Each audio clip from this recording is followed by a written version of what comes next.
아모스서 가운데서도 우리가 너무 유명하게 잘 알고 있는 말씀 부분을 함께 읽었습니다.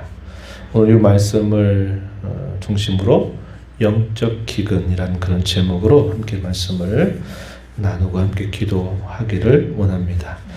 아모스 선지자, 우리 많이 들어본 선지자죠. 그는 언제적 선지자냐? 주전 8세기 중반입니다. 약 750년 정도 전후에 활동을 하였던 선지자라는 겁니다. 이 동시대에 활동했던 선지자들, 유명한 선지자들 많습니다. 대표적으로 누가 있느냐? 이사야 선지자. 그는 유다의 궁중의 선지자로 부름을 받아서 유다 나라를 향하여서 하나님의 말씀을 상당히 많은 분량을 예언하게 되죠. 또 그와 비슷한 시대에 누가 있냐면 이제 미가라고 하는 선지자입니다. 누가 여호와와 같은가 그런 뜻을 가지고 있는 미가 선지자의 경우도 역시 거의 비슷한 시대의 부름을 받아서 하나님 백성들에게 말씀을 전한 선지자입니다. 그럼 이스라엘 땅에 누가 있었을까요? 우리가 얼마 전에 읽었던 호세아 선지자, 여호와가 구원하신다라는 그런 뜻을 가진 이 호세아 선지자가 활동했던 때입니다. 그리고 역시 오늘 우리가 살펴보는 이 아모스도 역시 북이스라엘을 중심으로 해서 하나님의 말씀을 전했던 선지자입니다. 근데 이 사람은 특별한 내용이 표현이 됐는데 다른 선지자들은 선지자로 부름받기 전에 그들이 무엇을 했는가 직업이 소개가 되지 않는데 이 아모스의 경우는 과거에 어떤 직업을 가지고 있었는가를 소개해 주는데 그는 목자다 이렇게 표현되고 특별히 뽕나무를 재배하는 사람이었다.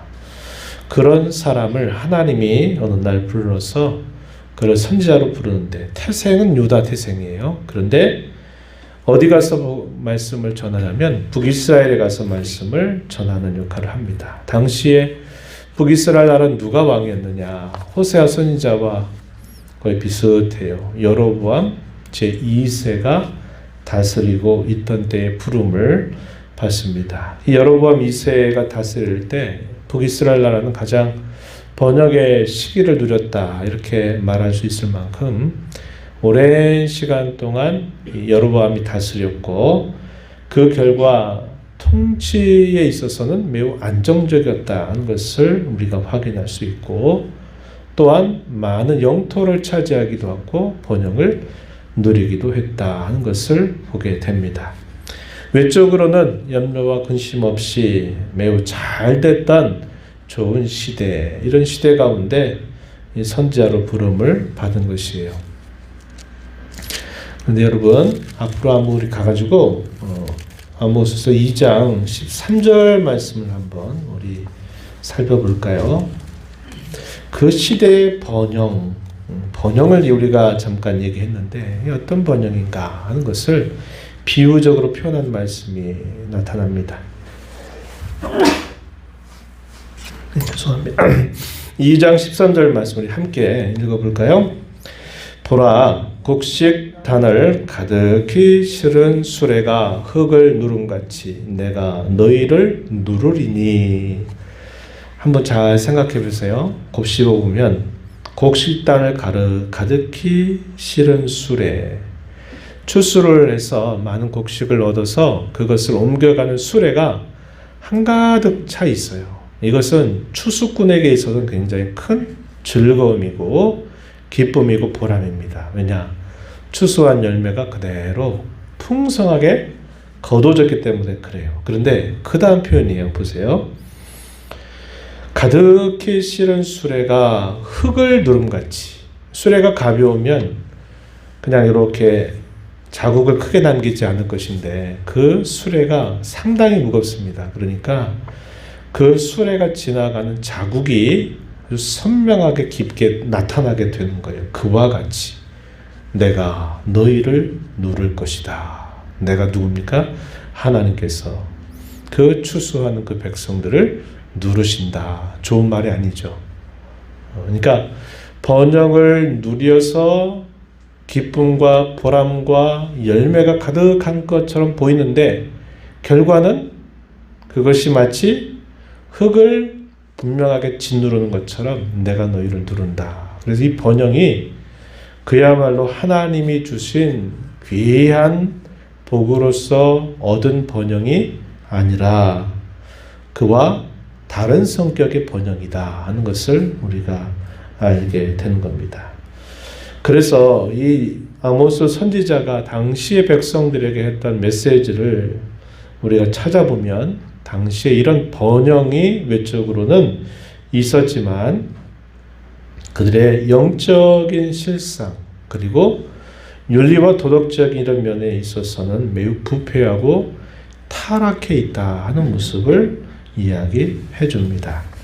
좀 한번 확인을 해볼까요? 4장 1절 한번 가서 보세요. 한번 읽어봅니다. 피곤하신 것 같아요 보니까. 자, 소리 내서 한번 말씀을 읽어봅니다. 4장 1절 사마리아의 산에 있는 바산의 암소들아 이 말을 들으라. 너희는 힘없는 자를 학대하며 가난한 자를 압제하며 가장에게 이르기를 술을 가져다가 우리로 마시게 하라 하는도다. 사마리아 어디입니까? 북이스라엘의 수도를 말하죠. 거기에 있는 사마리아에 사는 이스라엘 백성들을 뭐라고 불러요? 바산의 암소들아 이렇게 말합니다. 살찌고 뭔가 아주 잘된 그런 짐승처럼 말하지만 사실 이 의미는 굉장히 풍자적인 뜻을 담고 있는 거예요. 이어지는 말씀 본 것처럼 힘없는 자를 학대한다. 가난한 자를 압제한다. 이렇게 말했습니다. 그들이 번영을 이루었는데 번영을 이루는 그들의 모습이 하나님께서 기뻐하시는 방식이 아니라 하나님이 싫어하시는 그런 방법으로 자신들이 살찌웠다는 거예요. 자신들을 살찌웠다고 이야기하고 있어요. 5장으로 한번 가볼까요? 5장 조금 뒤로 5장 10절 한번 가서 보시면은 이렇게 말합니다. 10절 말씀 제가 먼저 읽어볼게요. 무리가 성문에서 책망하는 자를 미워하며 정직히 말하는 자를 싫어한다. 11절 너희가 힘없는 자를 밟고 그에게서 미래 부당한 세를 거두었은즉 너희가 비록 다듬은 돌로 집을 건축하였으나 거기에 거주하지 못할 것이다. 아름다운 포도원을 가꾸었으나 그 포도주를 마시지 못할 것이다. 12절에 너희의 허물이 많고 죄악이 무거움을 내가 안다. 이렇게 말했습니다. 의인을 학대하며 뇌물을 받고 성문에서 가난한 자를 억울하게 한다. 13절 말씀을 함께 읽어봅니다. 시작. 그러므로 이런 때에 지혜자가 잠잠하나니 이는 악한 때임이니라. 지혜자가 말을 해요. 잘못됐다고. 그렇게 하면 안 된다고.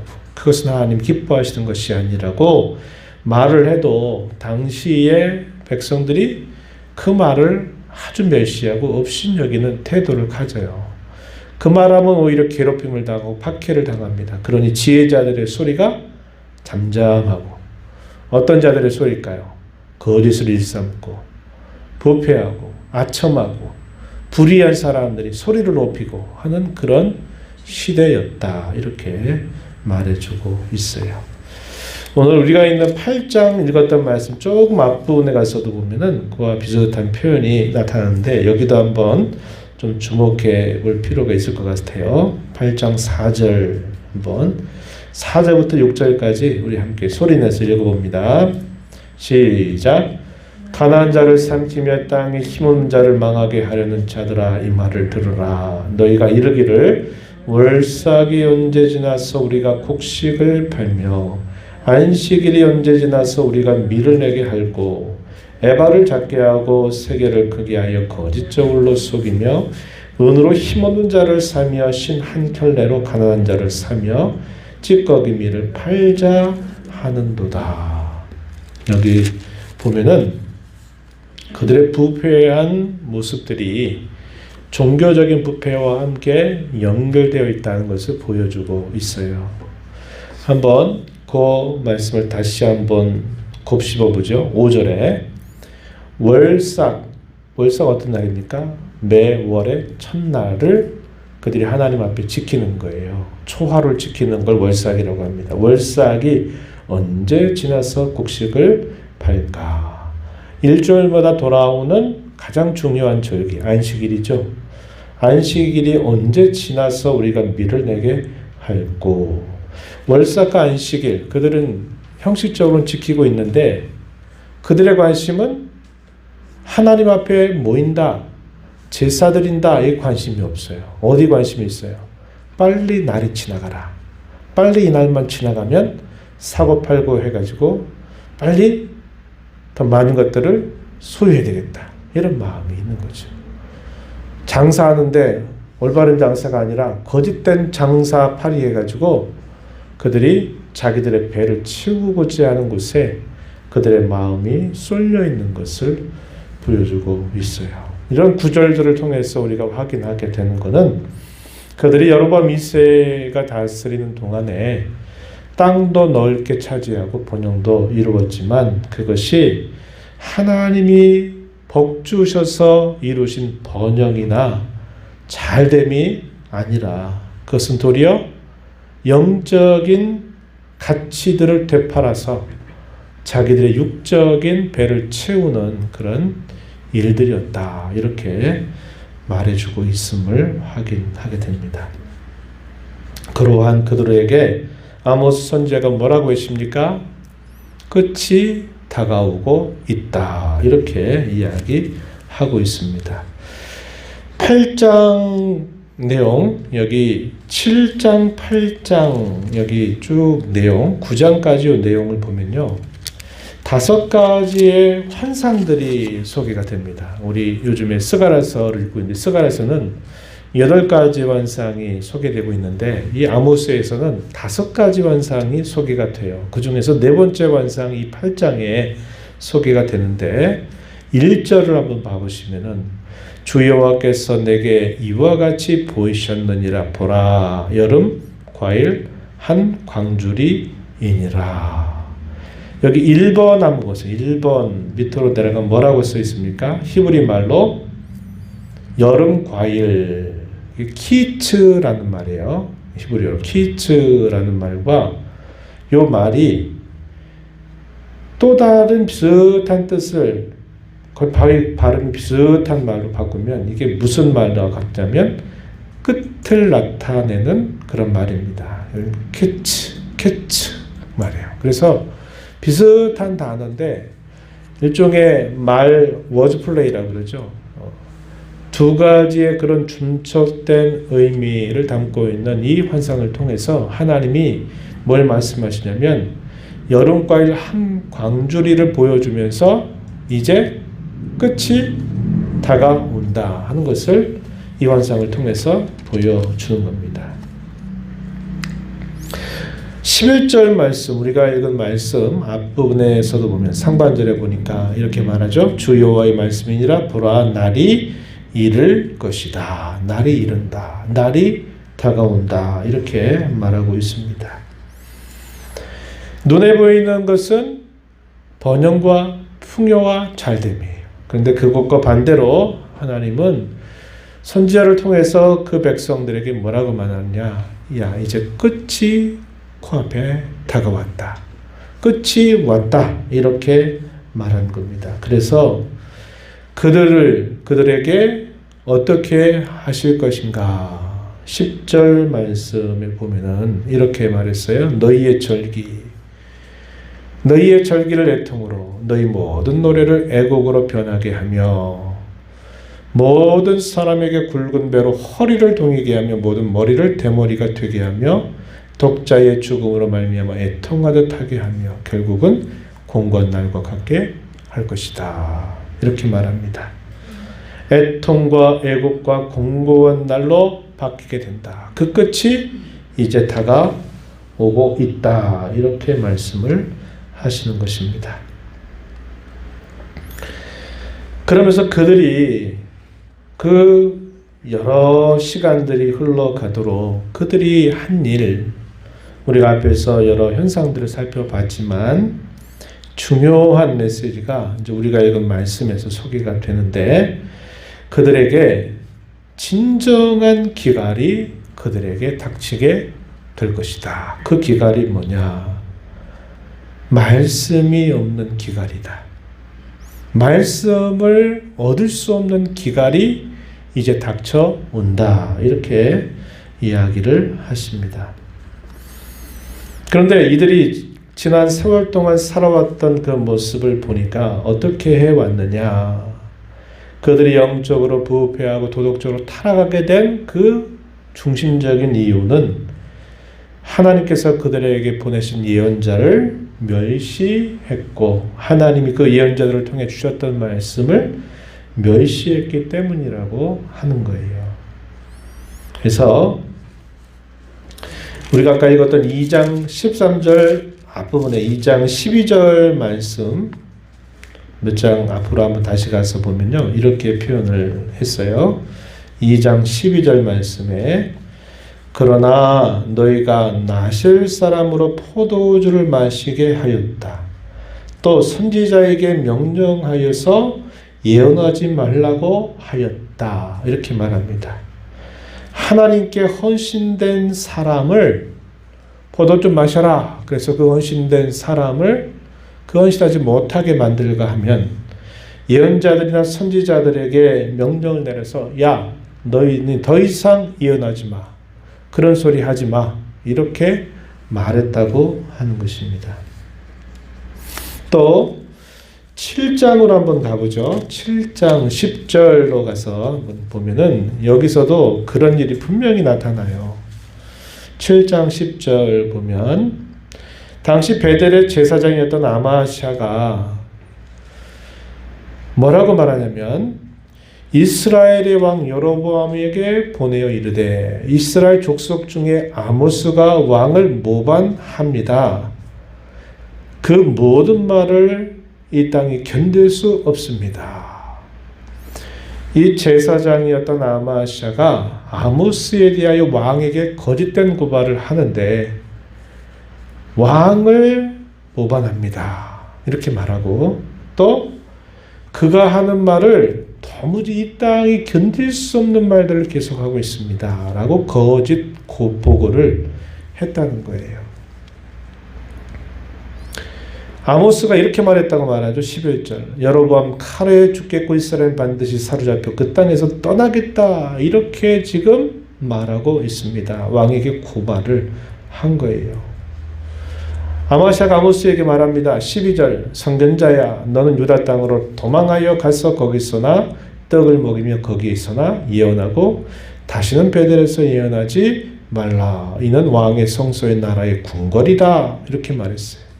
아까 말씀드렸습니다. 아모스는 태생으로는 유다 태생인데 하나님은 북이스라엘 가서 내 말을 그 백성들에게 전하라. 그래가지고 태생은 유다 태생인데 그가 활동한 건 북이스라엘 갔는데 아마샤 제사장 종교 지도자가 하는 말이 야 너 태어난데 네 고향 땅 가가지고 너 예언하든지 말든지 하고 여기서 있지 마.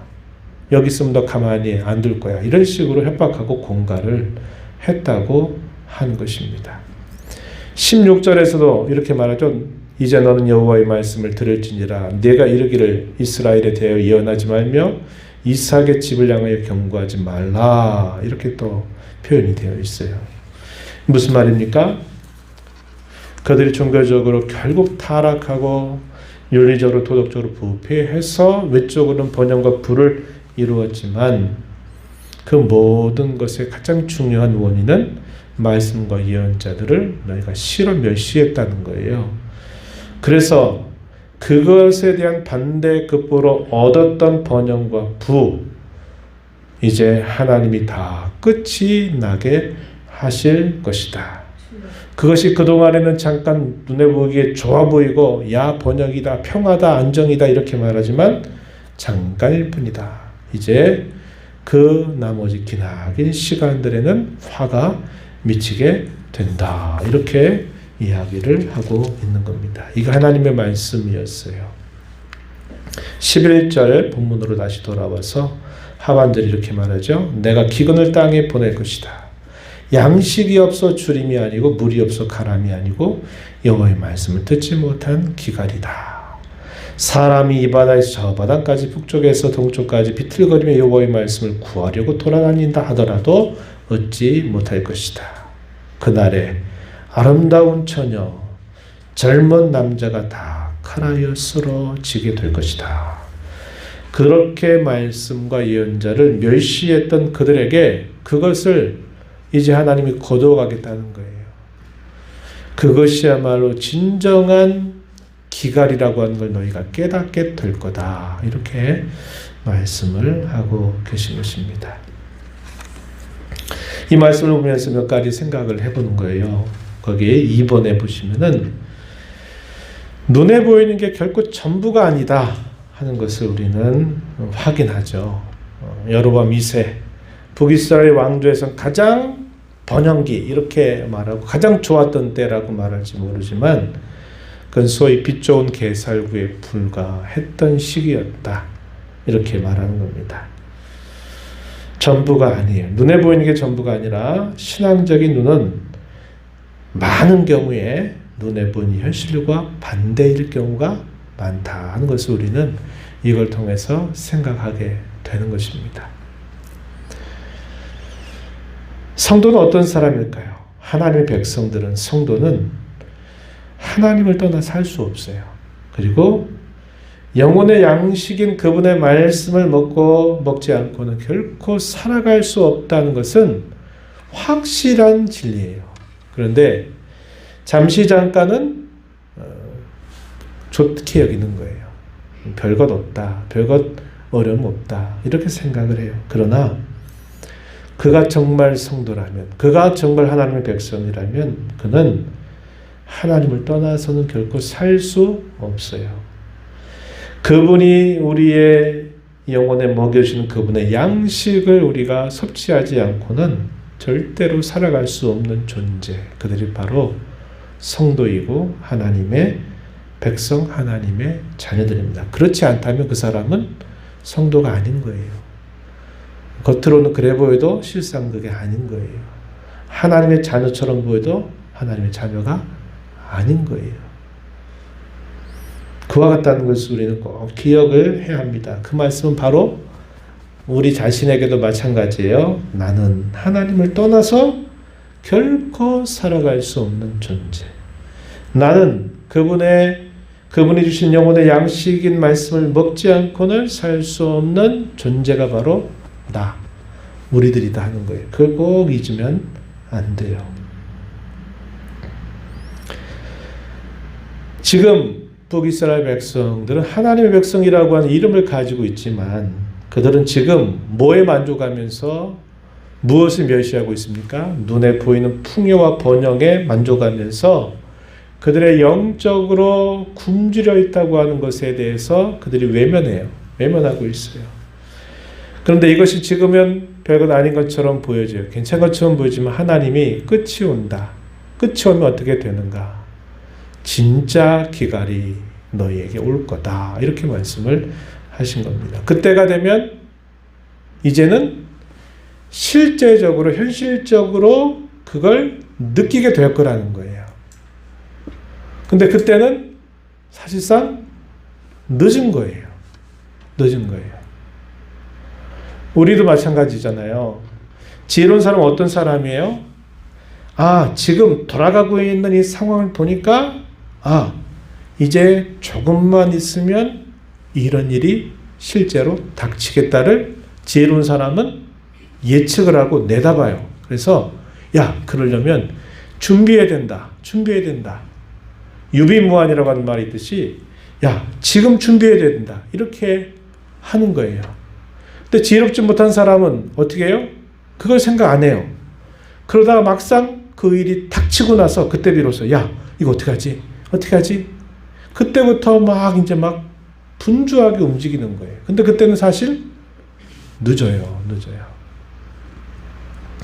우리가 예수님의 비유 가운데 열처녀 비유 있잖아요. 신랑이 오는 걸 기다리다가 다 잠이 들었어요. 그런데 지혜로운 처녀들 어떻게 했어요? 미리 기름을 준비해 놓고 잠이 들었어요. 그러니까 신랑이 왔다 하는 소식이 들으니까 딱 깨서 등불을 켜면 돼요. 근데 미련한 사람들은 어떻게 했어요? 기름 준비 안 했어요. 신랑이 올 때쯤 되면은 뭐 그때 준비하지 이런 생각으로 하다가 잠이 들었어요. 신랑이 온다 하는 소식이 들리니까 그때부터 기름 한데 이미 신랑이 도착한 거예요. 어떻게 됐습니까? 결국 쫓겨나게 되는 거죠. 그런 거예요. 우리의 신앙에 있어서 지혜로운 사람은 어떤 사람일까요? 이렇게 되면 이런 일이 닥치겠다는 것을 알고 내가 지금 준비해야 되겠다. 내가 지금 뭔가 잘못된 길을 가고 있으니까 내가 지금 바꿔야 되겠다 하는 것을 알고 자신을 그 어떤 실제적인 일이 닥치기 전에 나를 살피고 돌아보는 거예요. 근데 미련한 사람은, 미련한 신앙이 어떻게 합니까? 그 일이 닥쳐야 아이고 이게 진짜 이렇게 됐네 이렇게 생각해요. 근데 더 미련한 사람은 그 일이 닥쳤는데도 끝까지 고집 부리는 거죠. 갈 때까지 가보자. 북이스라엘 백성들이나 남유다 백성이 패망기 때 그들의 생각은 어디까지냐면 진짜 미련한 사람들이 된 거예요. 닥쳐가지고 이미 그 일이 벌어지고 있는데도 갈 때까지 가겠다 이거야. 끝까지 가보겠다는 거예요. 고집 부려요. 그러다가 결국은 돌이킬 수 없는 패망을 그들이 당하게 된 것을 우리가 보게 됩니다. 우리가 오늘을 살면서 영적인 분별력과 총명을 가져야 될 이유가 바로 이거예요. 지혜로움을 가져야 되는 게 바로 이겁니다. 그게 닥치고 난 다음에는 늦어요. 닥치기 전에. 오늘이라 일컫는 동안에 내일 아니면 모레 어떻게 해보자가 아니라 지금이라고 하는 이 순간에 내가 나를 돌이켜서 내가 그분의 말씀을 내가 내 영혼의 양식으로 삼고 그렇게 또 돌아보고 그것이 배고파질 때는 그 양식을 빨리빨리 채워나가고 공급하는 그런 삶을 살아가는 사람이 영적으로 총명한 사람이요. 영적으로 분별력 있는 사람이요. 그런 사람이 지혜로운 신앙이다 하는 것을 우리는 알게 됩니다. 여러분 한번 물어보세요. 여러분 하나님의 양식, 하나님의 말씀, 우리 영혼의 양식을 잘 공급받고 있나요? 잘 공급받고 있어요?